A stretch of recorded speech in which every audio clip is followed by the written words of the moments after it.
make myself full screen-ish in the meantime. But, yeah, hey. Welcome to the Vomitorium, everyone. We're having technical difficulties over on Discord. We don't know if it's Marsupial's computer, if it's mine for some reason, or if it's just Discord itself. Discord's been giving us a lot of problems lately. Okay, I'm not happy. I've been happy with Discord as a service overall, but their voice and video chat has been more annoying than lately. Just very, very lately. Might have to find an alternative. I hate StreamYard. What I hate is all the alternatives is like, even if you just want to use it as a chat room, there's like a watermark on there. It's like, I don't want your watermark. I'm using OBS to capture this. I literally just need a chat room. Get your freaking watermark out of here. I'm not going live on your on your service. But I don't know. We'll figure it out if there's an issue. But he's rebooting right now, so. Guess in the meantime, happy belated St. Paddy's Day, since we aren't live on the day it actually fell on. It was yesterday. It's very weird St. Paddy's Day for me. My dad, who got drunk like at 9 o'clock in the morning. Yeah, Marsupial says he could pay for StreamYard and remove the watermark. Maybe we'll look into that before Wednesday. Maybe. But he decided to get drunk at like 9 o'clock in the morning, which is crazy because like you wouldn't do that in Ireland. You would just go to mass. There's like mass on St. Paddy's Day. You wouldn't get drunk before noon. And then he got like really mad that despite the fact that none of us were wearing green, we wouldn't let him pinch us. And I'm like, that's not even a core part of the holiday. That's something that we started in America back in like the 1700s, and it's like strictly a Catholic thing. Which I mean, even the holiday is kind of Catholic. Like, do we look like Catholics to you? I don't know. It was weird. So then he decided he was gonna throw a fit, and he was out in the shed, like until almost 4:30 today. Like he was from all the way yesterday to today. He was just out in the shed sleeping, drunk. So I'm like, I don't know. We didn't make potato pancakes or anything. What are you gonna do? Okay, I see Marsupial. Let's see if we can hear him now.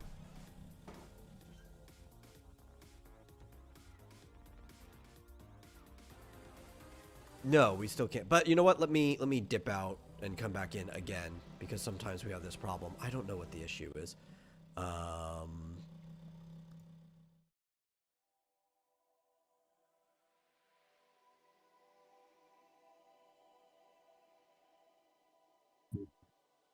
I heard a sound. And then I didn't. I don't know. We might have to start up like a StreamYard or something anyway, or else we probably won't be able to do today's show. I don't know why Discord's giving us such an issue.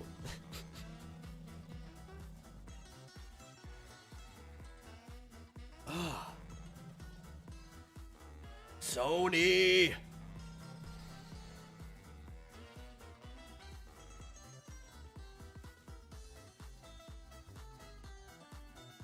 Yeah, I don't know. Yeah, Flit gives us a muted sign. Really? I heard something again.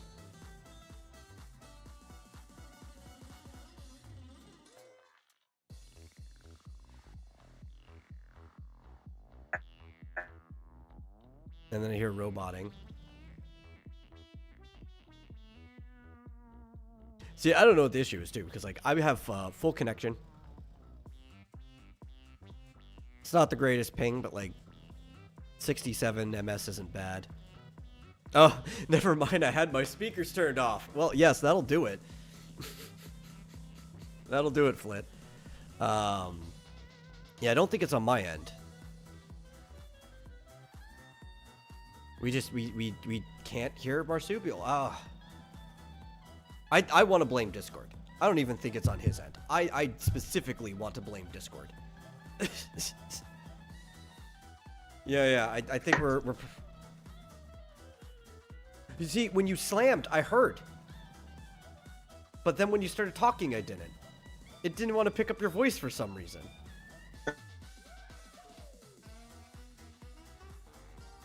Are your mic settings and everything normal?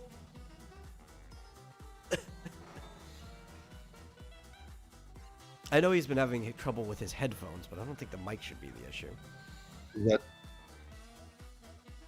Yeah. Can you hear me now? Yes, I can hear you. Is that better? Yeah. I can hear you just fine. Okay. Okay, weird. Maybe my microphone settings were just bad, but you were going in and out too, so I don't know why my microphone would make your audio go out for me. There's probably some interaction between it and Discord, right? Like if something's not functioning on Discord, then everything on Discord's decided to be stupid. Yeah, you usually okay, so I guess I've solved it. But usually I have my input device set to default, and since that's it just on my computer defaults to my microphone, it's fine, but I just switched it to specifically this microphone, and now it's working. Oh yeah. Silly Which little Discord things. I didn't have to do on Wednesday. Yeah. It's the first time you've had to. Yeah, I can remember, yeah.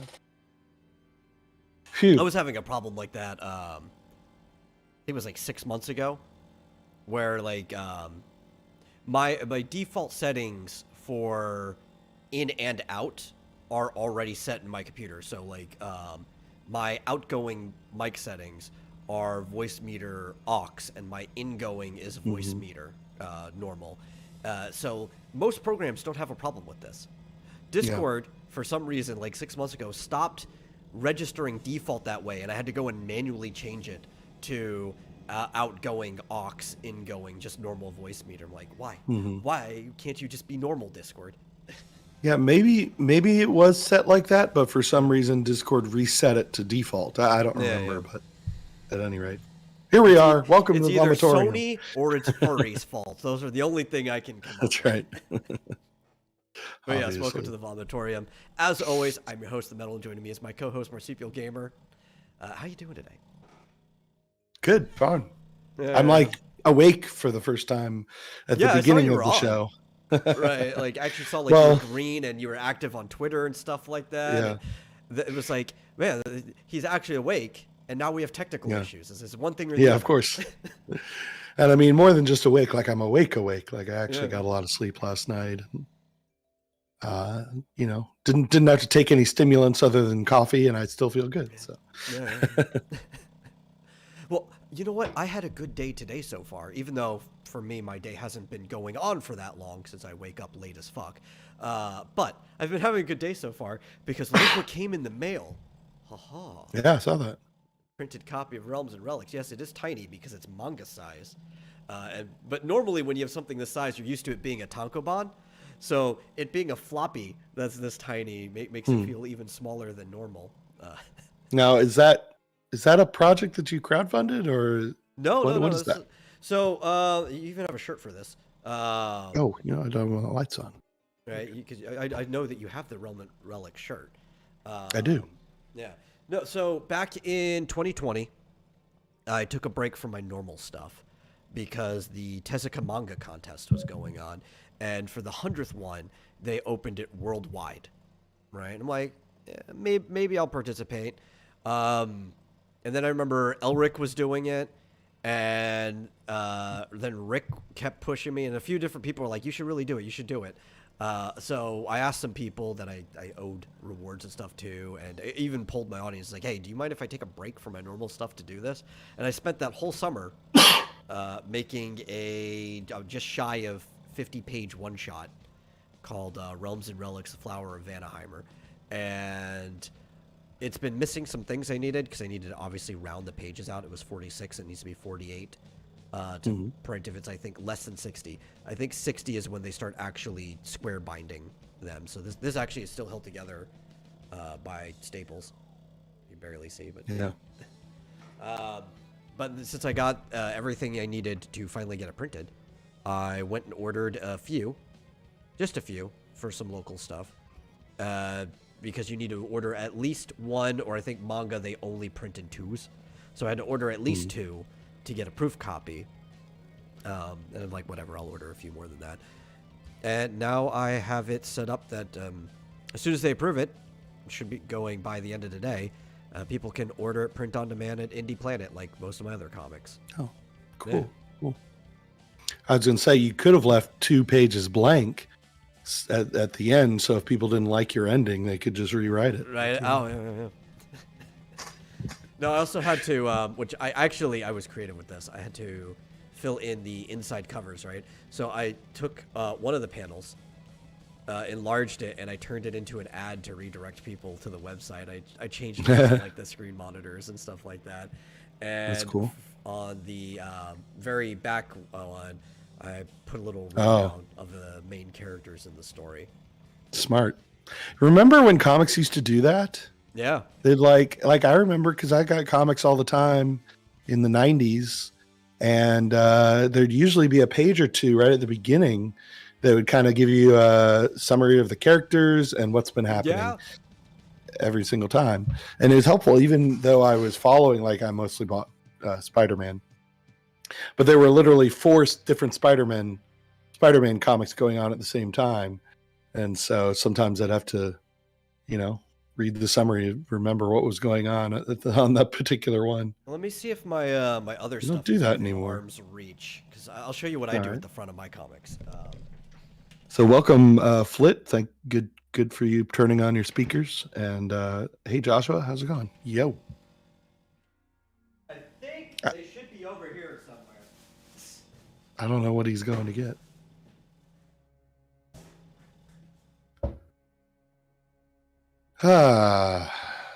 So what are you guys up to? What have you been doing? I always have to go occasionally check out Minds, because Flit always puts all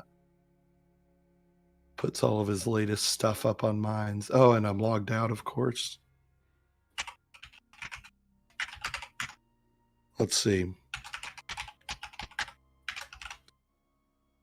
And I guess I'm supposed to fill the time. Let's see what Flit's been up to on Minds. Oops, no, that's the wrong place. See if he's got some new art up there. Oh, he's got a meme about Skyrim versus Oblivion. Skyrim with the little dog saying, "No, you can't just make your own spells and have more skill trees than me." Oblivion says, "I just jumped over Cheydinhall on my way to Bruma." Oh yeah, dude. I commented on that. I don't get that. I actually kind of miss it. In the Morrowind and Oblivion, they had all kinds of different ways that you could like up and spec your stats out, and at a certain point, like you could just run faster than horses could go, right? If you were speccing into physical stats. And the horses were kind of useful at first. Like if you want to just unlock fast travels really fast, like going from place to place, you could get a horse pretty early in the game. They could go up certain cliffs, like steep hills that people couldn't. But like once your acrobatics and athletics were at a certain point, there's like literally no point in using a horse. So if you were running everywhere anyway, by like a few hours into the game, you're just like, stupid horse. I'll just run faster. What is Joshua talking about? Does he know? Does he know? I don't know what that means. But here's a good one by Flit. I guess Flit's been playing Oblivion and finding lots of fun memes. So he has this one for Bethesda. Bethesda Takedown. 12 years from 94 to 2006. Arena, Daggerfall, Morrowind, Oblivion. 12 years from 2011 to 2023. Skyrim. There you go. So here's a print copy of Hymn of Valor. Right? So on the inside front, right, I have... you couldn't see that. Yeah, so what we'll do is I'll have like a little one-page comic that has something to do with like, I don't know, lore of the world. It's Terzic's Codex. And then I'll have like a little description of like the thing that has to do with the comics explaining in there. And then I'll have like this kind of like little welcome to X Dynamis Chaos. Have like an explanation of the story, in general, the character, and then maybe like what's going on in that issue. You know, fun little editorial stuff that they don't really do anymore. Yeah. I like editorial stuff. If people sent in letters, I would put letters in the comics or other editorial things that they used to do. Now it's just like if it's not a page, and if it's not an ad, we don't want it in there. And we really don't want pages in there either. So instead of even giving you like up to 24 pages, we're just going to give you 18 and fill the rest of it with ads. Hmm. I hate modern comics. Yeah. It's one of those things where I think they got rid of the people who used to do them, and so they've lost the knowledge of how to do comics. Well, because comics came out of the newspaper and magazine industry, right? So a lot of what you did in it was the same that you would do in a newspaper or magazine, including editorial. Even like the idea of panels kind of comes from that, because you write in blocks on newspaper and magazines. So you draw in blocks too, things that will fit the page. It started as like single panel cartoons that fit the whole block, but then people are like, oh well, we can sequentially draw multiple panels in this space to tell a story over time. And I think we've lost all of our actual editorial. We even have like illustrators who are no, actually we don't even have illustrators who are editors. We'd be better off if we had illustrators who editors. We have writers who don't even understand what illustrators do, being editors, and they were never like magazine editors or newspaper editors or anything like that. All those people stayed behind and stayed in like Connecticut when people moved out of New York, because they would like fly in for the week and then they'd go back home on the weekends. Yeah.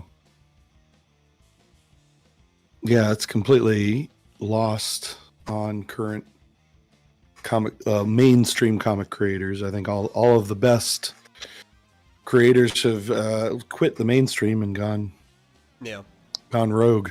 Well, I think that's actually maybe one of the several reasons manga does so well, is that they're still a magazine. Like that's just how they operate, and because they're still operating in the magazine business and they've never changed what they've done at all, it's just straight up marketing is the whole point of their thing. Like when you get your manga not in tankobon form, you are just buying a magazine like Jump, right? You're just getting Jump Weekly or Jump Monthly. So that's still how they're doing it. Let's see what Flit says. Dear Flit sent in a letter. Yeah. That you should print. Let's see, every knows Marsupial has the coolest pad. Could you print the blueprints of his house, as well as any security measures he may have, complete with access codes? I don't know Maybe. if I have those. I might be able to get them, but I don't think there's many security measures other than like a lock. Yeah.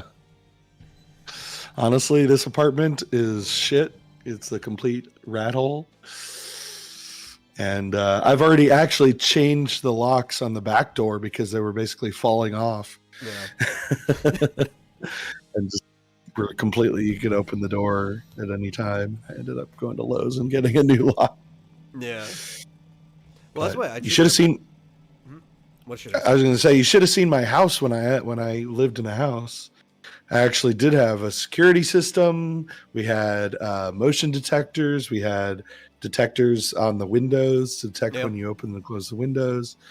And it could actually detect like if the window was broken and all that kind of stuff. We have the best security system. A Doberman Pinscher. Yeah. We had a gun safe and everything. Yeah. But no, then my life went to shit, and I had to start all over. So it reminds me of what's it called? Grandma's Boy. Have you ever seen the movie Grandma's Boy? Mm-mm. Oh, such a great movie. You got to watch it. It's actually about video game development, so maybe like you have to watch it. But the whole point of the movie is that this guy, his roommates spent all of their rent money at this Filipino massage palace, so he got kicked out of his apartment and had to move back in with his grandma and her like 2 or 3 roommates. And I think it was just 2 roommates. But they started throwing parties and stuff like that, and His old roommate moved in with somebody else. So for security, he got himself a monkey at first. Who was going to teach him like karate or whatever. The monkey was like wearing a gi with a black belt. Like, why does this? It wasn't even a monkey; it was a chimp. But he kept calling it monkey. It's like, why is this chimp a black belt? That makes no sense. But then afterwards, he got a lion because he's like, man, anyone can get past a dog. No one gets past a lion. Like, why would you have a lion in your house? Just give it a steak. You're done. Yeah. Oh man. Well, I've got it up on IMDb, so I'll have to check that out later. Yeah, it's a Happy Madison film. It's great. Most of the main Jonah Hill? characters- yeah, he was in it. Nick Swartzen was in it too. But like most of the main people are like the side people in Adam Sandler movies. Oh, okay. Yeah. This movie sounds a bit silly. It is silly. It's very, very silly. It's great. I love Grandma's Boy. Hello, John. Well, hey, look who popped in. Hey, what's going on, guys? That looks Oh, like not the much. Bucklet. Oh yeah, yeah. Very nice. Yeah. It's got quite the cleavage going on. Okay. So what's new? Was- Not much. I'll tell you what's the big news of the day appears to be Diablo 4. Yeah, I saw it. There's I nothing saw but that it Diablo made 4. a very good ad to play Path of Exile. Yeah. I actually watched an Asmongold video where he was saying he was talking about some problems. You know, he was talking about some things that at least Diablo 2 did better than Path of Exile. In that, I guess the gear was more interesting, and you could get you could You're talking kind about of the build your original own. Diablo 2 or the remake? Well, they're basically the same. No, I Okay. don't know how many changes they did from the original to the remake. That's why I'm asking. If they're Yeah. basically the same, then like No, I they're- know yeah, they're- exactly what you're talking about. But I'm looking Yeah. like, where's my frame of reference here? No, the Diablo 2 remake was just a graphical update. Oh. Other than that, it's almost, I think it's exactly the same. In fact, you can switch back and forth mid-game between old and new. Yeah. It's just graphics.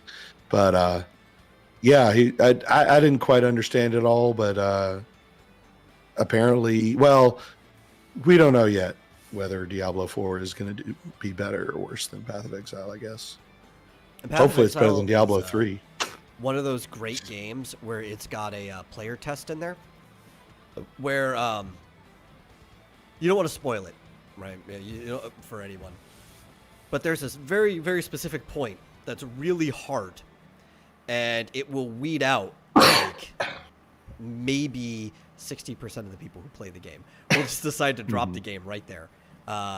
But then everybody who keeps playing the game will probably play it to the end. It's one of those like make it or break it points when it comes to like difficulty. There's a difficulty spike right Yeah. there. But it's also story Yep. important, which is why I'm not talking specifically about the spike. Yeah. You know what I hate about modern gaming Yeah.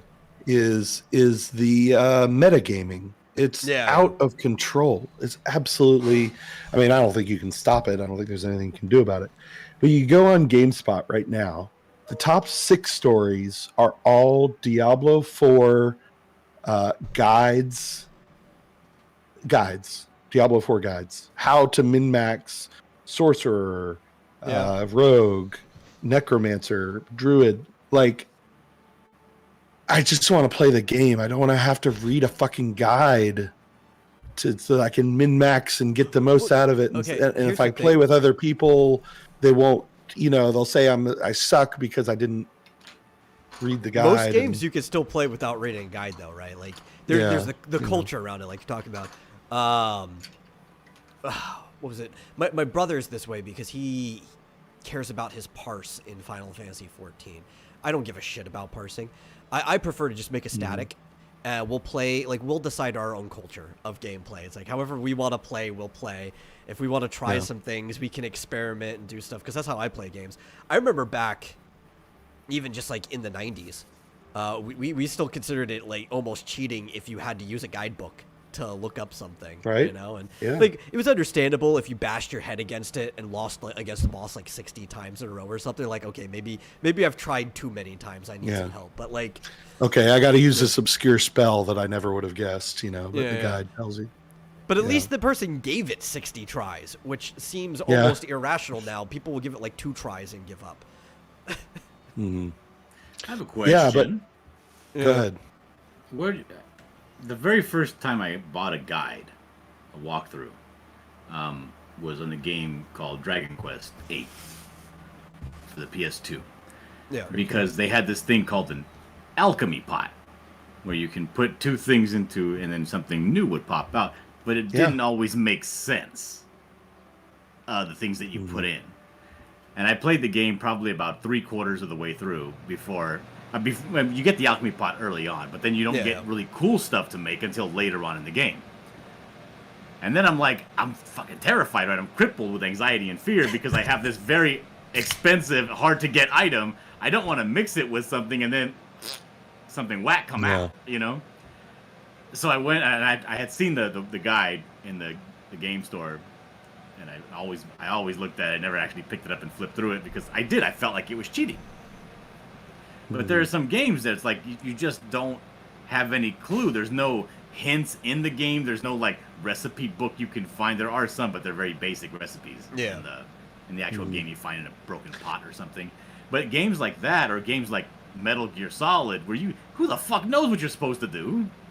And I'm sitting there, trying the game 100 million times. Like, why do I keep dying? Why am I not winning? Why do I keep walking through this swamp and just die at the end? I know what you've been playing.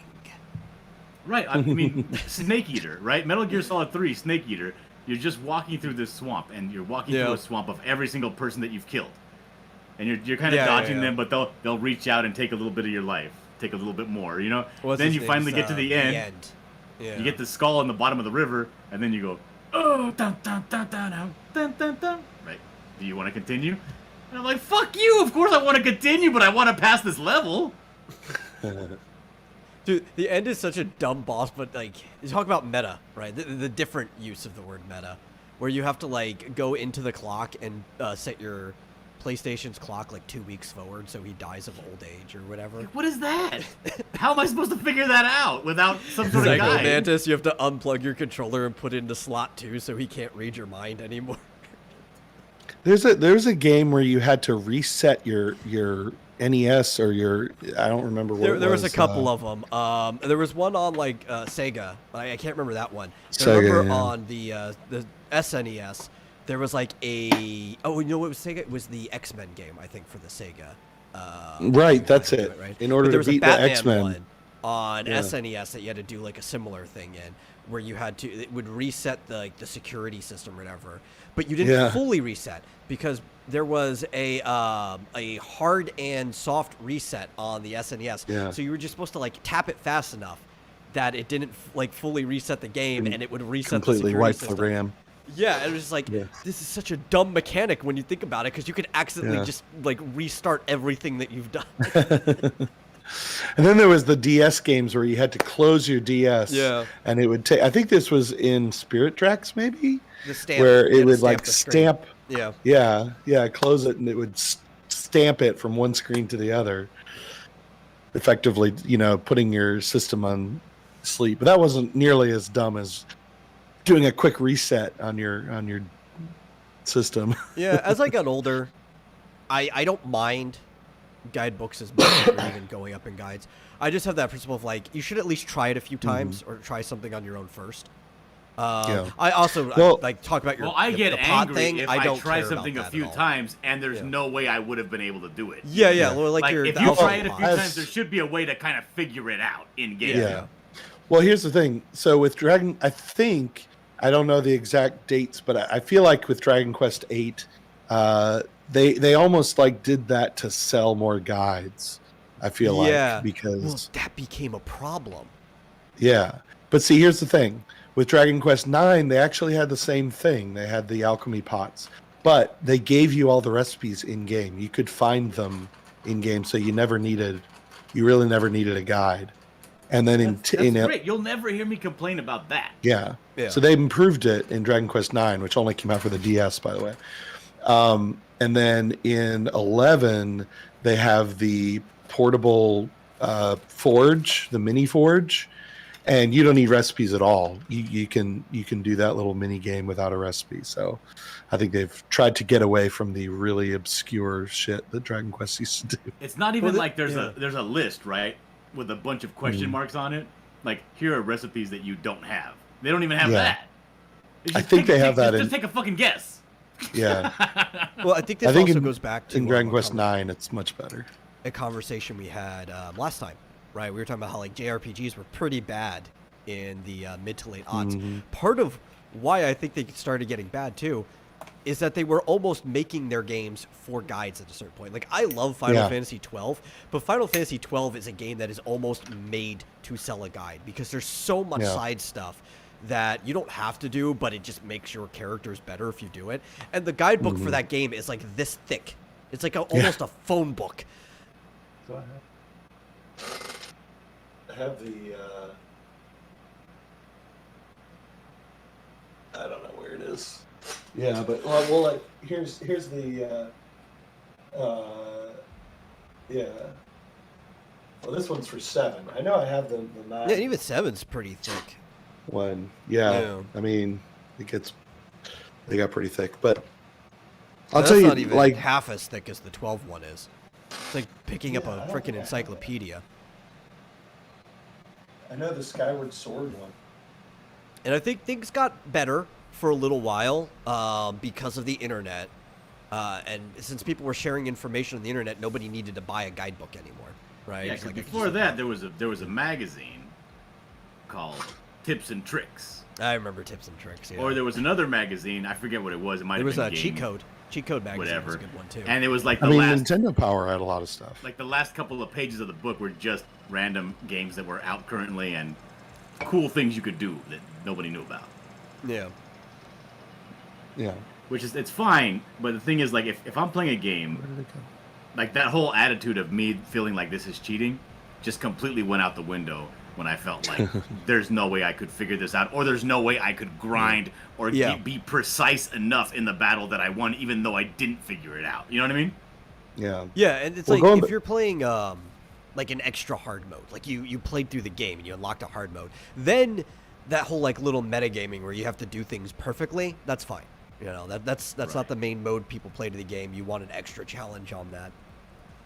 That shouldn't be how you design most games in general, unless you're like specifically selling it as a challenge. But the thing is, like, I think it was getting better for a while with the internet because you could just like ask anybody across the world. There was no need for a guidebook. But then it started getting worse again because people started making games with the idea that, well, you're going to find out the information on the internet anyway in mind. Like somebody's going to figure it out very early and everybody's just going to look it up. So we just need to make it to where you have to metagame. And I fucking hate that. I'm like, well, why are you screwing over the person who's deciding not to go look something up on the internet? Why can't you just let people explore the game? And if they want to ruin It's the game for essentially themselves, common sense gun laws, right? Fuck you guys. yeah, Well, yeah. So getting back to what I was talking about earlier, I think it really bothers me with multiplayer games. This is why I Yeah. will never go back to World of Warcraft. Has nothing to do with Blizzard. Has nothing to do with the game itself. It's that if I'm in a multiplayer game, and everyone is expected, at least on the in the end game content, to just have the best gear and have the best strategies and all that stuff, I'm never going to get it because I just don't want to have to go through all these guides and learn how to play the game outside the game. yeah. And it's just, and I feel like Diablo 4 seems to be, I mean, I think you can play by yourself, and I probably will. But the multiplayer aspect of it, I'm just never going to be interested in because everyone's going to be totally metagaming and min-maxing yeah, their yeah. character and all that Well, that's why I crap. like old games. Like I'll go back. I'll play private server in Final Fantasy 11 because, like, yeah, there are better ways you can do things. Like there's the optimal way, but that game was designed so much just to be an adventure that if you wanted to, you could get through almost the entirety of the game trying your ass off playing as like 6 white mages with a dedicated party. Yeah. You know, like you could do it. It's hard, but you could do it. So that game is very flexible and punishing, but still flexible, and you could just explore it. Modern games like 14's not designed to be explored, almost at all. You're on rails. It's like, we're going to send you here, we're going to send you here. You know exactly where you're going all the time, and there's no specking really outside of materia that you can socket into items to change your stats a little bit. It's all item levels, so you will always have the best gear for your class because it's the item level that you need right now. There won't be like 5 different things at your level you could pick from, and you're picking which stats or whatever. Like, well, I want to be a tankier red mage or blah blah. It's just like, no, you're DPS. Sorry, that's your role. That's what you're doing. And it can be fun if you're into those kind of like Dark Souls-y, dodge the indicators, try to fight as a team thing. But if you're looking for like a RPG adventure, it just ain't your game. Yeah, and I mean, you know, as much as I've known you, I've gotten more into RPG grinding a bit more since I know you like it, and I just, you know, I think I'll try that a little bit more. But the grinding in Diablo, like in Diablo 3, the grinding was just crazy. Like, you know, you're trying to get something with a 0.1% drop rate, and you'd basically have to be just doing the same level or beating the same boss over and over and over again. Oh, yeah. Just 100 times just to get this one item. And it's like, I liked in Diablo 2 how you could do that, but really if you just played through the game from beginning to end one time, you'd get the gear that you need to keep progressing. Yeah. Well, that's why, like, I hate the word grinding for this. It's just become the word that people use because grinding means like 2 different things in video games, right? And so the one I like is if you're playing an old RPG, and grinding just meant I'm fighting a bunch of mobs until I go up a level, because you get the same result every single time, right? So it's like grinding coffee beans, right? If I just keep doing it, I'm always going to get coffee out of grinding the beans, right? Every single time. It's just going to take a long time.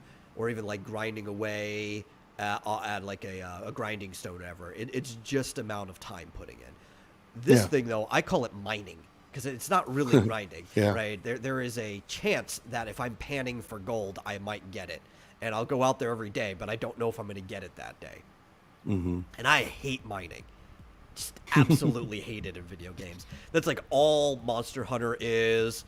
Like modern Diablo is that way too. Just most games are moving towards a mining thing because it's a way of just forcing you to sink time. While like with the old grinding form, it was giving you the option to sink time. It's like, well, if you're really good, if you figure out the strategy, you can probably beat it at the level or maybe even slightly under level. But if you're not that good, you could just sink more time into the game and your stat difference will then allow you to carry through the fight. Yeah, you could do grinding in Diablo 2 where you just need to raise a couple more levels and you'll be fine, and you'll be able to get more, you know, better gear because they would sell you better gear if you're higher level. But yeah, with this thing where you just like, okay, I mean, I've never in the history of Diablo, and I've played them all, never gotten one of those sets that's like you have to get the helmet and the armor and the legs and the arms, and then you get some sort of set bonus from it. I've never had the patience to get that because you had to, exactly as you said, you had to mine for it and hope that you get a piece, but you don't even know. I mean, the drop rate, the drops from various enemies, sometimes they drop a completely different set. Like you can't control it. It's just you have to play it 1,000 times and maybe. And it's really demoralizing when you can also just buy it somewhere. Yeah, well, yeah, they really screwed it up in Diablo 3. Yeah. Or modern. Like, do I really want to get this? Do I really want to grind and sit here and wait for this boss to show up every 12 hours, and then there's a 1 in 20 chance that he might drop this piece that I need to synthesize, or do I pay $14.50 and just buy it at the store? Yeah, or like in Final Fantasy 14, when I need new gear, I don't craft it. I don't go and I don't try to collect all the materials and stuff. Where there's like that's for farming. So farming is like mining. I like to separate it. Mining is when I think the chance is so low that they're making you repeat an action too many times. Farming is when you've got pretty good odds of getting what you want, but you need to get multiple of them, and sometimes you won't get it. So you might still be there hours because you need like 60 of something, and it only drops like 1 every 3 times or something like that. That's farming. It's you still know you're getting your outcome, but you don't know if the crops will always come in. Yeah, so there's grinding, there's farming, and there's And mining. Mining is when the odds are definitely set against you. Yeah, and it's an increasing order of annoyance. Yes. So what I do Just, is instead of going out and get all the stuff to craft things myself, I just buy them off the market board. So I'm grinding. I'm just slowly grinding out gil so I can buy something that somebody else decided they wanted to farm out. And it's like, whatever. At least you have that option, but it is detracting something from the game when you look at it that way. Because like you need the new gear to do the new stuff. So you're forcing me to do this stuff that's not content. And it's doesn't otherwise not really grinding. It's not very rewarding. Yeah. It doesn't respect the player's time, in my opinion. Like, if you could say, okay, look, there's this one boss that drops all of the gear for a set, or maybe there's 2 or 3 or 4 bosses that drop, this one drops the helmet, and this one drops the armor, or whatever. And so you know that if you defeat this boss, say 10 times, chances are you're going to get the helmet that you're looking for. So they do that too. But not, I mean, typically in Diablo, though, it's like, well, or they may drop any of 100 different other items. And so the chance of the one particular one that you want is 1 in 10,000. It's like... So here's the problem with the way they do it in 14. They have these things called the normal raids, which will be 12 different bosses that you can fight with parties of 8. And each one of them will drop like an item level gear piece, right?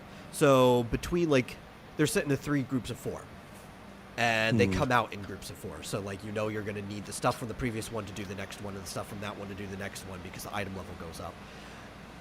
But they don't all drop everything. It's like this one will drop the headpiece, this one will drop like the arms or whatever. Yeah. But they drop it for every class, and you have to roll for it for all 8 people in there. And people will roll for stuff that they don't want because they'll just sell it. They can't sell it on the market board, but they'll just sell it to NPCs because they want more gil anyway, or they'll desynthesize it for experience or whatever.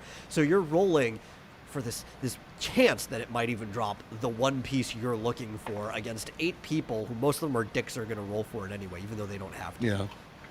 Yeah. I think What got me away from all those games in general is the fact that I have to be like doing daily quests, right? Yeah. Daily quests I hate. But even more than that, a daily quest where I need a fucking team. Like, come on. Just let me sit down and play and grind. And why can't I just... Yeah. Why can't I do this game solo? I got what he meant. Yeah. I guess it'll be harder. Nobody uses it'll be mining, harder. they should.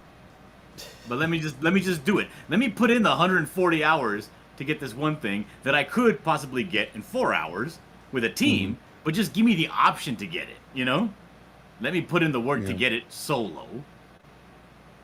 Or if it's, when you're in a team, I mean, everybody should get the thing. It should just be duplicated and everybody should get one. But yeah, so Flit, I got what you meant. What you meant was in the Diablo community, they only use grinding and farming. They use grinding for levels and farming for gear. Yeah, and a lot of people like that. Nobody uses... Well, nobody uses mining in any game. It's something that I started using, and I think they should. Metal because made it up. in some cases, it makes way more sense than farming does. Yeah. Like, sometimes farming just doesn't make sense for what they're trying to make you do. Yeah. Like, I'd be fine you saying and you're saying for, like, the raid bosses in Final Fantasy, because that follows a lot of the same principles that Diablo and stuff does. But there's some games where you're literally just mining away. Yeah.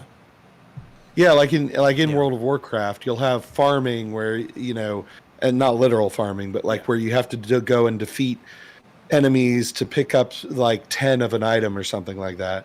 And they won't always drop it, so you got to keep farming, and maybe you have to defeat 40 of them to get 10 of some item. But I get what you're saying, that's a little different from saying, I just want this one thing, and it's got an incredibly low drop rate, and I don't even know. I mean... They may drop something else that's great, but it's not what I'm looking for, and so, You just got to keep defeating, or just repeating the same thing over and over again, and hope that you get it. Well, it's like Monster Hunter. I don't understand how I anybody. think that's more mining than anything, because you can fight the same boss like 3 times, break it, and you still didn't get what you needed. I don't know how anybody manages to put together, like especially before they had trading of items, how anyone managed to put together a gear set in Diablo. I'm like, I've seen, they had that in Diablo 2. And did you say gays? No, I said days. Days and days of work. Yeah. I know. I'm like, how would you put together this gear set? I got one item, one piece of the set, and it's like, I'm not going to spend 1,000 hours getting the rest. I don't even know what drops the rest. I don't know. Because I'm not going to read a fucking guide to tell me. I don't know. So Diablo annoys me these days. Diablo's been Biggest annoying me. spots. I never really cared for 3. I played it, but it wasn't that good. 2 was great, but I just didn't care for 3. Yeah. Obviously, I like 2 Immortal still. is absolute ass. There's like no redeeming trait about Immortal whatsoever. That's just a shitty gotcha game. Yeah, but it's still Diablo, right? So like until 4 comes out, and if it's good, it can help offset. But there's been 4 Diablo games that have been made, one of them being a shitty gacha game, and 2 of them have kind of been shit. So it's like half the series has been kind of shit at this point. We really need 4 to be good, so more than half the series. 1 and 2 are isn't both shit. pretty. 1 and Well, 2 that's are why I said both half the good. series, right? So 3 and Immortal are shit. Oh, you're saying 3, Yeah. right? Okay. Yeah. I thought you meant 3 and 1 or something like that. No. One's good. I liked 1. Yeah, 2's better. They're they just improved everything that was good about 1, but they're batting about 500, so far. So it's not even though it's like I like the idea and I've liked playing it a lot, and I love Diablo 2. But it's just like, if I get 4, and here's the thing. So the reason it's like everywhere is because if you if you pre-order it now, you can have access to the beta right now. Everyone can. It's open. And so people are playing it on Steam or on Twitch or whatever. But I'm like, do I want it? I don't know if I don't know. I think it's jumped the shark in the same way that World of Warcraft did, where it's like it's too grindy, miney for me now. It's just, I don't think it's interesting enough for me anymore. To me, I'd rather play Diablo 2. The Paper Mario franchise, where like it started off really strong, but then like after that, it just went downhill, and now more than half the franchise is bad. It's like I can't even call it a good franchise. It just had 2 good games at the beginning. Yeah. I have to say, I mean, I got Origami King. I've not beaten it.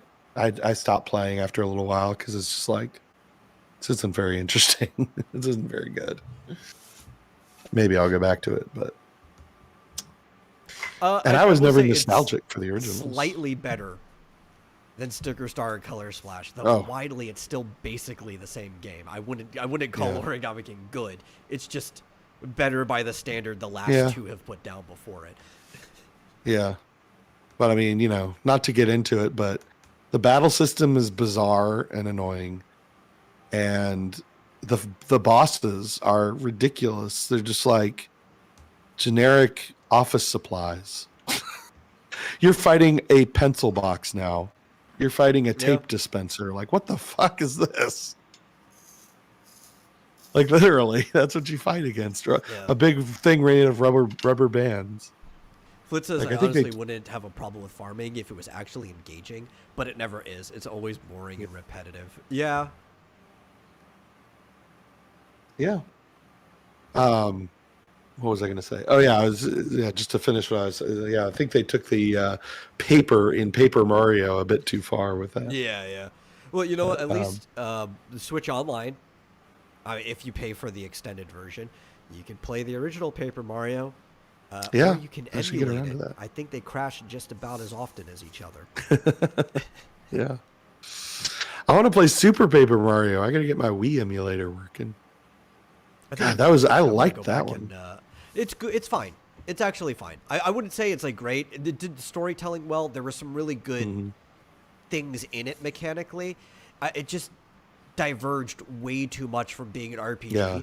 It's not an that, RPG at all. It's got It's like more some of a RPG Mario game. things in there, right? Like Yeah. if you jump on somebody, you do damage to him. So if you're like the same level or higher, you can one shot like a Goomba of your Yeah, level. it's got But if not, you have levels. to jump on it multiple times, and But it's basically like a side scroller or a 3D, it's kind of like an side-scroller type action thing. RPG that's just built out of a side Mhm. scroller. Yeah, I'd say it's more of a Yeah. action game with RPG elements. yeah, yeah.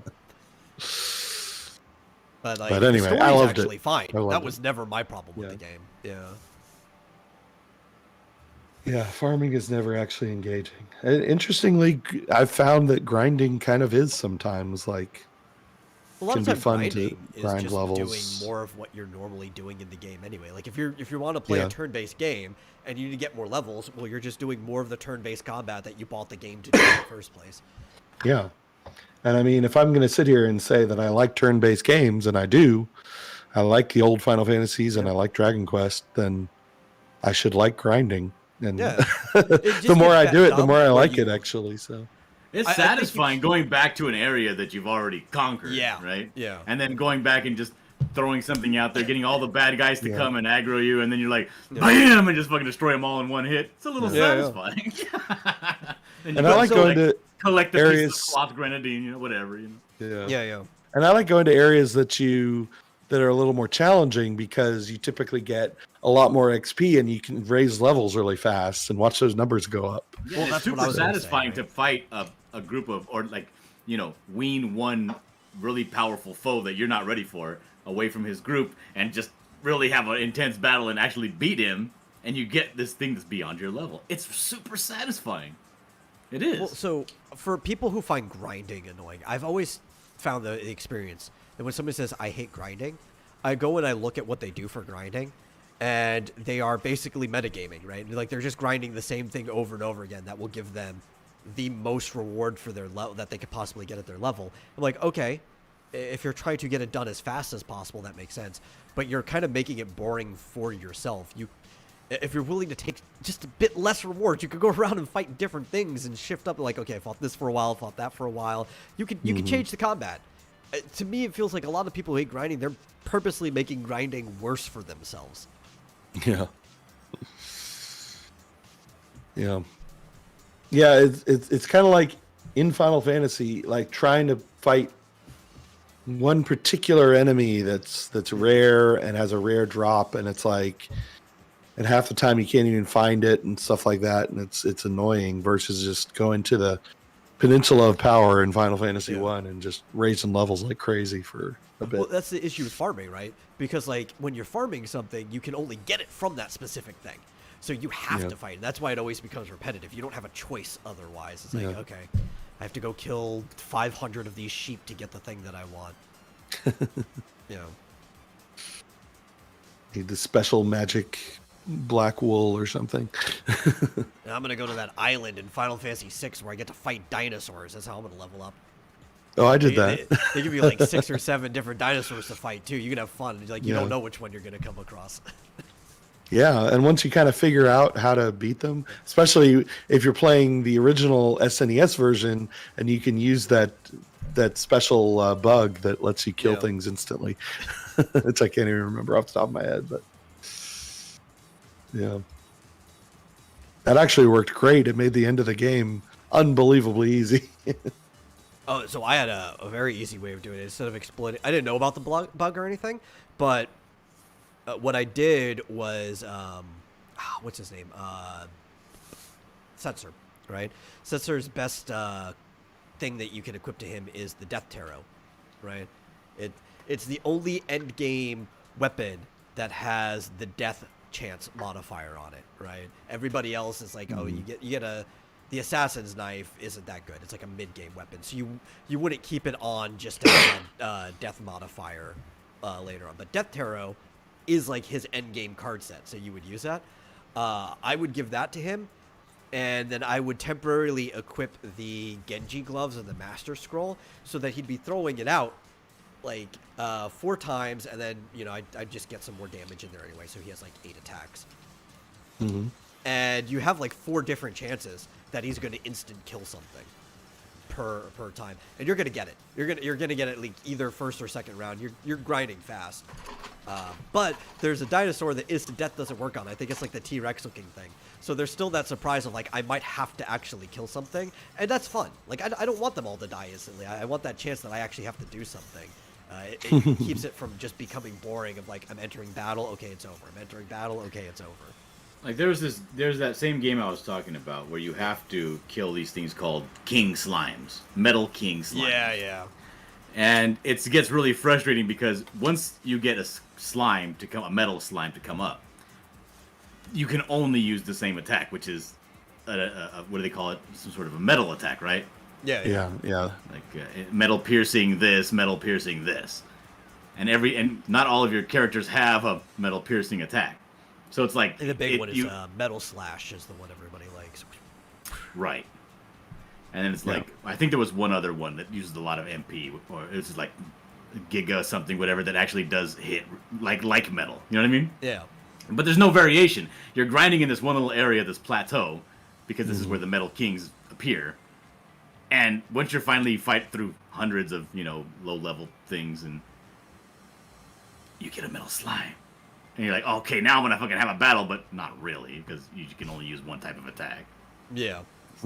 It's like it's kind of disappointing. Do they run away like regular metal Oh, slimes of course usually they do. God damn it, I hate that. Oh fuck! They that noise, yeah. Yeah, Metal It's Slash like- in Smash Brothers. Hero uses it. Yeah. They've got that in Dragon Quest XI, the Metal Slash. Yeah, I hate metal slimes. But Clank. But you do it right, and when you come across a metal slime in the game earlier in the game, you're like, "What the fuck? I just jumped 3 levels." Like I now Yeah, gotta it go in and gives you a spend some lot. time. I gotta have to go in and spend some time reconfiguring my stats because I jumped so many levels. But then when you get closer to the end of the game, when you're fighting the Dragovian Lord, and you got to go back in all those different iterations, you kill a metal slime, and your experience bar will go like, you're like, it was so much time, and I only did this. well, what do you think about this story about Final Fantasy 16 including a leaderboard? Did you see that? Everything I hear about Final Fantasy 16 just makes me depressed. Obviously, it's a leaderboard because it's going to be a Devil May Cry-like game, which means combos and score is actually important to the mission that you're playing. Not to passing it, right? But people replay things in Devil May Cry to get a better score in the mission and stuff. They increase their overall score. So obviously, the leaderboard is going to be based on your score per mission. Like, I don't buy Final Fantasy games to play Devil May Cry. I buy Devil May Cry to play Devil May Cry. Well, yeah, it's funny. This article I'm reading compares it to Devil May Cry. But apparently it's only there's a combat mode. So I don't know that the regular, I guess maybe you'd call it story mode, will have this. But it's not 100% clear because it's from an interview in a magazine that was in Japanese that was translated, so it's hard to tell exactly. But if they keep it in a separate mode, that seems okay to me. Yeah. Maybe. You know what game actually seems fun? What's Final that? Fantasy 16. I don't think it's gonna. It might be fun, but I'm just not interested. What seems fun is Exoprimal. Have you been keeping up with Exoprimal? No. Okay, so I don't think so. Exoprimal is a Capcom multiplayer shooter game that is PvPvE. So it's going to be PvP while also having the environment and stuff be a problem because that's dinosaurs. It's going to be player versus player. You're going to be the humans, and the environment's going to be the dinosaurs. And it's basically what they sell it as is Iron Man versus dinosaurs. Right, so you have like an exosuit. Oh, wow. And there's dinosaurs. And even in the tutorial, the first thing they tell you to do is commandeer a dinosaur. So you can like mount these dinosaurs kind of like mounting the horses in Breath of the Wild. You have to like calm them down and stuff like that, and then you can start riding around on the dinosaur shooting people. Oh my god. Like Capcom, I don't know, they've been doing better than they had in the last several years. I'm kind of excited for this. Like Exoprimal seems like it's a really stupid game, and they are not padding their language or anything, because people like to use euphemisms or they like to use subtext and stuff. No, they're just straight up throwing the word dinosaur around everywhere. The language is corny. They're just leaning into everything about the game. It looks fun. It looks Yeah. like you're playing a B movie. You're just playing a B movie that's Iron Man versus dinosaurs. This is crazy, yeah. Apparently there's an open beta test going on right now. They got But you have to have a raptors. Capcom ID And to play the it. cool thing about the raptors, they're low-level enemies, but they also swarm by the dozens. So you're like firing off all these Oh, tiny wow. little raptors that are coming after you, like seagulls. Ah, yeah. No, it looks fun. It looks really, really fun. Yeah, it looks like what's it called? Like Mighty Morphin Power Rangers. Yeah. But also fighting real dinosaurs, I guess. It's like Kamen Rider, but instead of motorcycles, you ride the dinosaurs. Oh wow. That's crazy. Online team-based action game. So is it going to be like what's that called? What's that Blizzard game? Shoot. Overwatch? Yeah, is it like Overwatch? Are there rounds? Don't know. I've only seen a little bit of the gameplay from it, so I haven't seen how the actual game works. I think it's more like PlanetSide, maybe. So it's just ongoing sort of open world kind of thing? Maybe because the survival part of it is what they're really Confusing. harping on, right? And how it's both. Yeah. It has an objective-based mode that's PvE and PvP. Mm-hmm. You split in teams of 5.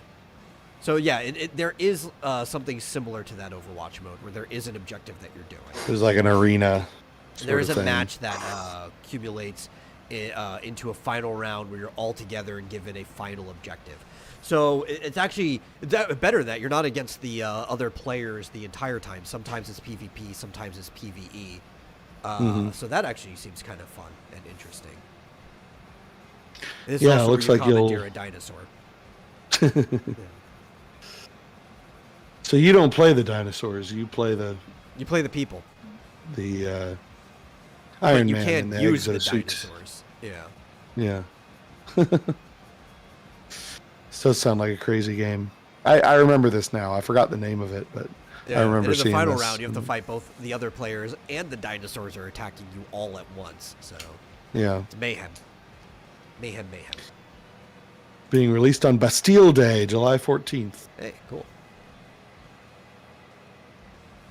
But if you want to create a Capcom ID, you It's can up. play it I now. probably have one. I think I have one from back with the whole Capcom Unity stuff. Yeah. Because they were giving you the fan Think games so. that were hosted on Unity for free, but you had to log in to get the download link. Hmm. The year is 2043, and rifts in space-time have unleashed a dinosaur outbreak. Crazy. Yeah. Well, neat. We'll have to keep an eye on that. I think it might be popular because it's like the part of Ark that like half the people actually want to play, which is like the end part where you have exosuits and ride dinosaurs and you start skirmishing Yeah. with each other. Yeah, just skip to that. Yeah. But then it's like that's also the part the other half doesn't want to play because they just wanted the early survival part, and it's like you've got like 2 different player bases, and this should attract like half of the player base. Yeah, yeah.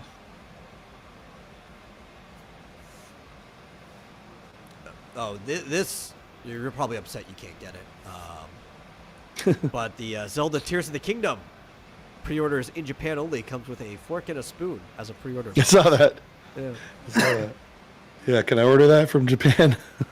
I don't know. I don't think they will, but it does look kind of No. cool. handles of the fork and spoon are engraved with the words Legend of Zelda. It's got the Hylian crest on there. I know. Why not a knife? I guess I couldn't do that. Yeah, they couldn't fit a giant's knife in the package. A fork and spoon. Man. Japan is so weird. Well, like, I get it, right? Because one of the big things that everybody makes fun of Breath of the Wild is the fact that there's, like, a lot of cooking in there. But at no point does Link ever actually use utensils. He just, like, scarfs it Yeah. down, so... There is a spoon, but you can, Yeah. but you basically just use it as a weapon. A giant wooden spoon.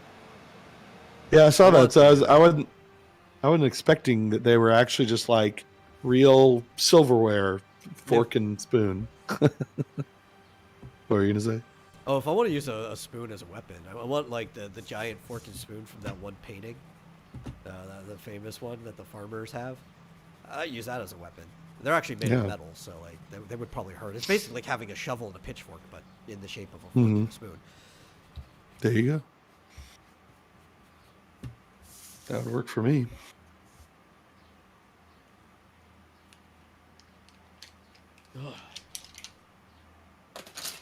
So here's something that's not Wonder if surprising. I laughed when I saw the title of this story, right?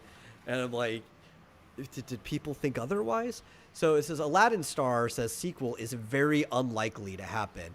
And, like, the reason I laughed, I'm thinking, like, did it ever pass the minds of executives at CEO once that they were going to try to recapitalize on the not success of these films by also going into the direct-to-video sequels of the films that they're doing? Because who Was would this wanna- Will Smith who said this? No, it was Mena Masood. Okay. Yeah. Sorry to interrupt. I'm trying to remember who that was. I actually don't remember who that was. That who did? But Mena this is play? the Will Smith Yeah, it's Aladdin that movie Aladdin that they're talking but about. I'm like, would they just make? Oh, that was the guy who played Aladdin. Okay. Oh. But he's like, it's just not going to happen. But, like, did they think at any point they were going to make Return of Jafar, a movie that most people That's don't what I was gonna like? say. Yeah. What are they going to do? Return of Jafar? They just skip straight to King of Thieves because people actually like Yeah. that one. Yeah. No, I think the funnier one would be if they made sequels to Beauty and the Beast, because all of the direct-to-video sequels of Beauty and the Beast are just the same story of Beauty and the Beast told over again. Really? Like, well, from slightly different perspectives. Or there's, like, a winter one where it's the story of Beauty and the Beast, but Christmas is involved. I mean, the original one took place at in the winter, I think. Yeah, but, like, this one just harped on Christmas. There was, like, they added in some, like, Christmas Carol-like stuff in there, too. Oh, And jeez. this is, like, they just kept retelling the story of Beauty and the Beast. Because, obviously, they couldn't tell you what happened afterwards. The interesting part of Beauty and the Beast is when he's still a beast, so they have to rewind time to tell you more Yeah. stuff that happened during the time that he was a beast and Belle was at the castle. Yeah. What do they do? Like, here's the story of how they redecorated the West Wing or something like that of the I castle. think or what the they East did Wing? was they made a new bad guy. I think it was the pipe organ was. It was bad the guy. organ, who was in the live-action movie. It was The bad. organ?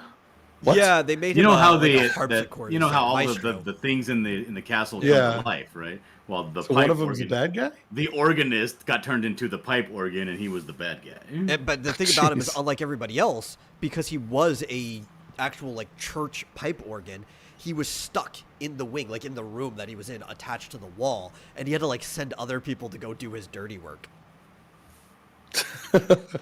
It's as bad Well, as you're thinking it That's was. bad. That sounds Yeah. awful. In the live action one, they just turned him into a harpsichord instead, and he was actually walking around.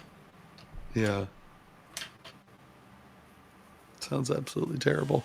Yeah. And there were made Gaston the hero because Gaston did nothing wrong. that's right. Well, Gaston was the hero. He should have Yeah. been the hero. Aside the from being original. kind of a jerk, he actually was pretty much in the right. He literally did nothing wrong. Well, Right? just said he I was- mean- no, like he did. You can be a jerk and not do anything Except for the wrong, right? misin- Like, if yeah. you were to know this guy, you'd be like, yeah, he's kind of a jerk, but he's also like the town hero. He goes hunting. I think he was a war hero too Yeah. in one of the drafts of the film. The And I original mean, one. okay, so he wanted to marry the prettiest, smartest, girl in town. And then when he found out she was kidnapped by a hideous beast that for all he knows has killed her, he says, "Oh my God, we got to go do something about this to save Belle." Well, okay, he did do something wrong. He did try to get rid of Belle's father. No, he didn't listen to Whammon. That's what he did. Like, if we're gonna say he But actually she did didn't something tell him. wrong, he did try to get rid of Belle's father. Yeah. That was kind of a dick. Yeah, she didn't. He didn't listen to him. Yeah, because he kept. Yeah. But wasn't the father trying to tell people that she was kidnapped by the beast? Yes. Because the father didn't know either. No, because remember, Belle went to the castle to save her dad. Yeah. Yeah. So. And so, but when the Trying to get father rid of did He goes that, into town and says, "Will no one help me?" You got Yeah. it. The beast has my daughter. In so he his kind of does listen to the father, because the father's saying, "My daughter's been I'm captured by talking this about horrible before beast." that, right? And they did this more Right, in the okay, live yeah. action movie. He tried to get rid of her father, which is how the father ended up in the castle in the first place. Because he was being guess. chased by wolves or whatever. And That's not what then happened Belle in the went- cartoon. Yeah, they didn't think. did this more in the live action one. They made him more of a bad guy, even Oh, though they were yes. trying to make him more likable at the same time in the Yeah. live action one. And so she goes to the castle and she trades places with her father. And That's a then good- he comes back and you're like, "We don't want to listen to you, crazy old man. We were trying to get rid of Yeah. you in the first place." crazy old. Yeah, Marie. in the animated one, wasn't he just like going to sell his invention or something? Yeah, I Yeah. think that's what they were doing. And then when he comes back, he just tells everyone, "Oh my God, you got to save my daughter." And Gaston says, "Okay, let's do it." I mean, it's like, Well, so the cartoon made him more. Well, of a no, bad he guy beats than him up even and throws him original out of the story did, bar. right? Is what happens. sorry, what? You're He both beats talking him at up the and same- throws him out of the bar. Yeah. And then when he finds out, maybe if we say that Maurice is crazy, then Yeah. I'd be able to get with Belle. Or I'm gonna use it as Yeah, leverage. that was basically. his plan. If you don't, yeah. if you don't get with me, I'm gonna have your father committed. Yeah, so that was a little bad. Yeah. But that also follows the original story before Disney did theirs, which the Yeah. live action was bringing things in from the play, which brought things back in from the original story. But it's like, yeah, he was literally trying to get rid of Belle's dad. Okay. The cartoon So he did version one is thing literally wrong. the most likable version of Gaston. Yeah, yeah. So he did one thing wrong, but it didn't actually end up, happening. He didn't lock up the father. He was just going to. But anyway, Oh, one version he did try to throw him to the wolves. what? So that's probably actually the worst When did version that of happen? Gaston. Was that in the live action one? Because I didn't see that. No, actually, that was Well, actually maybe a I musical, did, but oh, which might have been in the book. It's been a while since I've read the original Beauty and the Beast, but yeah, no. Again, the cartoon is the most likable version, but that's also probably because they had to make it the most family-friendly version out of all of them too. so I was going to bring up the fact that there were also sequels to The Little Mermaid. Yeah, that I highly there's doubt like they're going to be 4 Little redoing. Mermaids or something like that. Yeah. You know what what was funny about The Little Mermaid? Because I just rewatched it like yesterday, right? I was just like, you know what? I want to watch the original because it was nice and fun. When Ursula reveals that she has this contract on Ariel, and that the king can't break the contract, okay, that's fine. But why doesn't the king just kill Ursula? Because it turns out that's all you have to do, and then Yeah. the contracts are all null and void. So he could have just said, "Okay, turn Ariel into the thing, and He's then I'm going also to a kill god, you." And right? she'll- So let's say he couldn't Yeah. break the contract. If one of the recipients of the contract's not around, why couldn't he just use his powers to reverse everything anyway? Right? Yeah. Like if you just Because regardless, he's a killing benevolent Ursula. King Marsupial. Yeah. He's not Saddam Hussein. Ursula All should you have had been to do- killed a long time ago. The more you Yeah. find out about the history of the Little Mermaid. And then you find out that if you kill her, all the people that she had like turned into the little kelp creatures turn Yeah. all back into mermaids. Those so were it's like that solves hers. everything. By law, they belong to her. She could do what she But if wants. she's not around but- anymore, they belong to no one. She dies in the end. You could just Prince kill the Eric kills tyrant. her. Yeah, Prince Eric kills her, and These that are breaks King Triton's laws. He's not going to break his own laws. So only a human can break the law, or kill her, basically. I Yeah, would he's a have killed her foreigner. He centuries doesn't ago. belong to their people. He's not beholden to their laws. He has diplomatic immunity to the Exactly. ocean. Now you're I see. getting it. If Well, I was Triton Triton, should have- I would have killed her centuries ago. She would have Yeah. been dead before the movie even started. Or he should have, gone to the human. I know he didn't trust the humans, but he should have gone to the humans and made a deal, just like the CIA or something. And okay, if you kill this sea witch for me, we'll be fine. I feel like I don't like the way you think, Marsupial. The whole movie could have been, much You, easier. you never seen Star Trek? You Yeah. don't mess with other cultures. I mean, You don't do that shit. Ursula's basically a black market terrorist. Okay, I think certain principles can be crossed to deal Yeah. with her. She's a humble businesswoman. That's right. That's right. Everybody signs those contracts voluntarily. That is true. We're gonna She drone even her with tells her, stingrays. sometimes things don't go right, and and I had to do these people dirty. She tells her that. We're gonna drone her with stingrays. Flit likes the way I think. Yeah. That's all I Apparently she care pops like a balloon anyway, so I think a stingray solves the problem. about. Yeah. Violence solves everything. Marsupial 2023. Well, I mean, it did. At the end of the movie, violence solved the problem, really. If they'd just done the violence sooner, it would have been easier.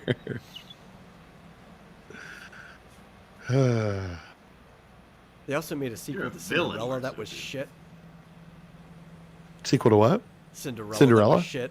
Oh, Nobody yeah. cares about you Disney making up was with your like- stepsisters. Disney went crazy with the crappy direct-to-video sequels for a while there. Sequel Like, to there The was this- Jungle Book, which was the only good live-action one anyway. Yeah. I mean, there was like this golden age, I guess, in the 80s and a little bit early 90s, Oh, it was where they were making all these wonderful movies. yeah, and then the And 90s then was horrible sequel heaven. sequels. It was just Yeah. fucking. I don't know why we owned them all too, Horrible. because they were just all direct to video. I don't think a single one of them ever came out in the theaters. I feel like we either bought or rented a few, like maybe some of the Little Mermaid ones, Yeah. because I have a little girl. But I'll tell you, early 2000s, especially, I mean, well, Pixar and Steve Jobs like totally revitalized Disney and got them making spectacular movies again.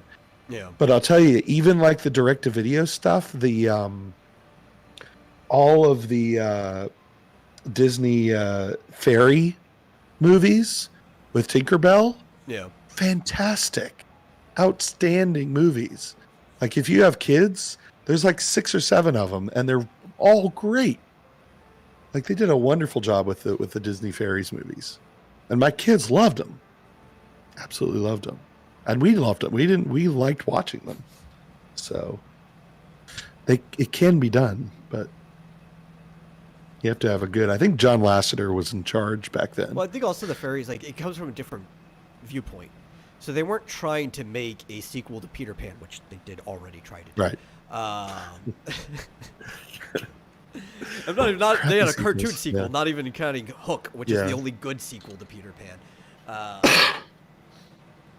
But they like we're That's- not making a you're true- sequel. you're right. This is just a story that takes place in Neverland. But it's Mm-hmm. basically almost a different Neverland that. It wasn't stars Neverland. Tinkerbell. Oh, there was a different It's- place. It was like the fairy forest or No, something. like I that. always thought it took wasn't, place in yeah. Neverland, but they were just it was its own setting. And it was just about Mm-hmm. Tinkerbell. Peter Pan basically didn't even have to exist for any of these movies to really work. Yeah, I think, he wasn't in any of them. Yeah. And I think that's why they worked. They were basically just telling Yeah. new stories with a character instead of trying to make Yeah. a sequel to something. They were wonderful characters. I mean, and that's when they came out with the we're gonna have a black Tinkerbell or whatever. I'm There's like, already a there black already fairy. was a black fairy. There was like a black fairy and an Asian and a Southern girl and a dark goth girlfriend for Flit fairy and Yeah. and Tinkerbell was the the white blonde one. Oh, here's the real pressing matter. She wasn't even necessarily like the leader. Like they were all equal. So, The real pressing matter. What are we gonna do about live action Pocahontas? that's not happening. That's not gonna happen. Oh, I want to see it happen so bad. I want it to be awful too. Like I really just Oh want my to see God. it happen. Should make her black. I mean, obviously, because that's what you do now. That makes perfect sense. No, if anybody's gonna be black, it's gonna be John Smith, because he's the one that yeah. that there basically you go. ultimately unifies them between him and Pocahontas, right? Well, shouldn't he be like Hispanic or something? Like, Something. I don't know. Dude, the sequel to Pocahontas was so bad too. It's like, I'm gonna bring you back to England. It's like, why? Why was this movie ever made? Didn't she die in England or something? Or Yeah, like, I mean, that Die actually did horribly? happen or whatever. Or, yeah, But like, God, why was this ever I made? don't know. I'm surprised they didn't.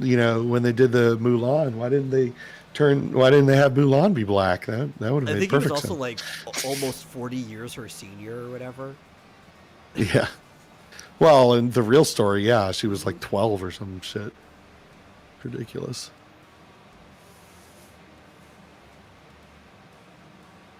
But, I mean, well, in The Little Mermaid, she's 16. Yeah, that's true. Of course, the age of consent in Alabama is 16, by the way. Don't ask I'm me how I pretty know sure that. the age of consent in the colonial Massachusetts or wherever the hell they were was probably 12. Just gonna throw that on the lid. It was probably 12 at that time. In what, the 1600s or something, or 14? Yeah, it was like When before it take was place? even the U.S. Right? Like Yeah. I'm because even in the U.S., some of the early colonies, it was like 12 or 13. So I'm gonna go ahead and say that they were probably cool 12. Well, Disney was only cool with 16 back in the 80s. Yeah, for good reason. Yeah. Especially when you realize how young some of those Disney princesses actually would be based on their original stories. 12 is very common. Mm-hmm. In fact, some of the oldest ones are the latest ones. Rapunzel, because it was an important birthday for her, so you actually know her age, and she was an adult. And Elsa was getting coronated, so she was an adult. But that also means her younger sister wasn't quite yet. And they're the older ones. Most of the other princesses are younger. Wait, Elsa was how old when she got coronated? They don't actually She's say supposed the to be? age. I'm assuming 18. It depends on what Oh. the actual country standards are, but basically you can only get coronated whatever the age of consent would be. So it could be 16, it could be 18, somewhere between there. Yeah. Well, getting back to games, Yeah. the 3DS shop is shutting down March 27th. So you've got Finally. 9 days left. Finally. It's sad, except for one thing. I just got You see, 21 emulation. in Frozen. She should have been coronated long before that. Well, it depends. When did her parents die? No, she wasn't What- 21. Because wait, did she only get coronated like months after her parents died? Like I think they didn't show up, and that's why she had to become queen. But still, like No, it was years. It was years. it was years. Oh my Okay, gosh. then she should have been coronated long before that. Well, that's retarded. Yeah, according to IMDb, Elsa is 21 years old in Frozen 1. I don't think they understand how monarchies work. Yeah, her parents died when she was 11. didn't make She any should have been sense. coronated when she was like 16 or whatever. Like whatever the actual, like basically age of consent is in her country. I mean, that movie came out in 2013. It's this infantilization Yeah. of young adults thing that I think Disney was gradually embracing. If they made it today, she'd have to be 25, or she'd have to be, Yeah. 26, or she'd I think still have. White was only 12. Yeah, or she'd be still have her parents' health insurance until she's 26. Yeah. So Yeah, anyway, that games, makes am I no right? sense. So anyway, games. Yeah, no, we're not just about games. But We're also I did talking want to about bring up. underage princesses. That's right. I did want to bring up that the 3DS shop shuts down in Yeah. 9 days. But so 9 get your. days. Problem is you can't add funds to it. So if you didn't No. have any funds in your account, you're screwed anyway. Well, you can also make sure that Uh, you download anything that you own and don't have downloaded. Yeah, in your yeah. Wiki room or whatever. Go get some extra SD cards. Just make sure everything's on there. Or since it's shutting down, just wait a few days and then hack your system because there's no point in not hacking it now. You're not gonna. What are they gonna Yeah. do? Kick you off the network that's not there? Yeah, exactly. The 3DS hacking, you can find very easy step-by-step instructions on how to set it up. Plus, I'll tell you what, just this week I got DS and 3DS emulation working on my Steam Deck, and it works great. Citra works fantastic. It's got touchscreen and everything. Now, the only problem with it, though, the touchscreen is the kind that only your finger works on. So you can't use a stylus. So it's not quite as accurate. Now, are there styli that work with that? I feel like there are. Well, what but type of screen is it? it's the kind that can tell if you're touching it with your finger versus a stylus. I don't know. Well, so then I'm assuming it's probably heat sensitive and not electric conductive, right? Oh, I assume because like OLED, the reason like you can use a stylus or gloves or whatever is if it has a silicon tip, it'll be conductive and it'll like register the same way Oh. that your finger does. Older I tried my touchscreens were actually 3DS. heat sensitive, and that's why they were actually taking the heat from your finger. heat sensitive. That's fascinating. Yeah, that's like really old though. Like I don't think we've been it's doing that for a while. Most of it's electric Well, no, conductivity now. It says it's a capacitive Yeah. multi-touch display. So that means that's how it gets the electrical signal through your finger. Well, but if for you some s- reason, at least the stylus that I used from the one from my Does it have a 3DS silicone tip? didn't work. Show you. Because I don't think the 3DS has a silicone tip. Maybe stop buying your styluses off of Wish, marsupial. No, the don't 3DS think one it's the original. is entirely pressure sensitive, right? So Yeah. it's actually two different screens, and when the top plastic hits the bottom, that's how it knows that there's touch involved. Yeah. Uh, It appears to, I mean, it has a different yeah. color, but it doesn't work. It doesn't work on the Yeah. Steam Deck, unfortunately.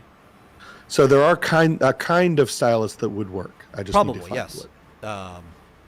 Or I have gloves that it would probably work with because But I have. I mean, the reason this doesn't work is the whole thing is plastic, so there's Yeah.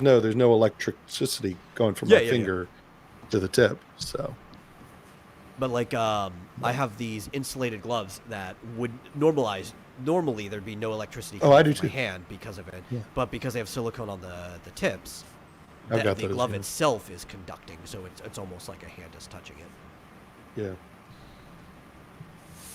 So yeah, people are freaking out about it, but I'm like, well, as long as Nintendo is unable to shut down every ROM site on the internet, I'm not really concerned that they're shutting down Yeah. the Do you know why eShop. nobody uses heat-sensitive touchscreens? Because you could do that back with the older LED before we got OLED. It's because of the fact that the phones were already getting hot enough. The Oh. screens were always malfunctioning due to the battery heat, and it's like, no, we just can't do this anymore. Yeah, But they got I'll that tell you, the working Steam before Deck they does figured heat out up. the electricity thing. yeah. Steam Deck does heat up quite a bit, especially if you're Yeah. playing like a heavy GPU heavy game.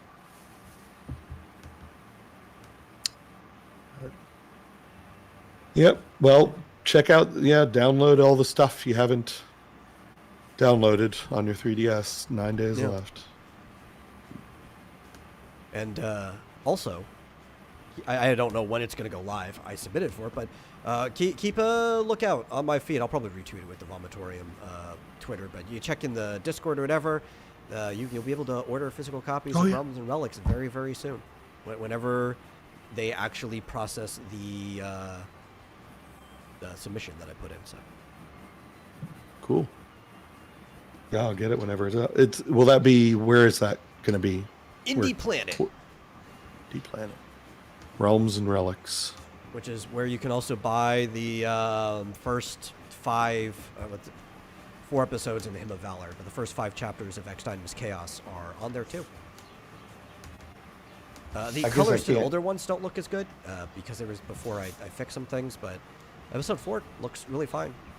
Prints really well, and you don't need to read anything before that. So I guess it's not up there now. It's not coming up when I. Yeah. yeah, 'cause it's not ready yet. I'll let you guys know when it's up there. But, Cool. yeah, but we made it to the end of the show. Mm. Thank you all for Just watching. barely. Yeah. If you enjoyed the show, please share it with somebody else who might like it. They will if you do. If you share it, they will like it. It's the rule. And Yeah. if you really enjoy the show, consider giving a donation to Streamlabs.com/Vomitorium Live. Really helps us out. We'll see you guys in the next episode. See ya. Thanks, Dillard. Bye.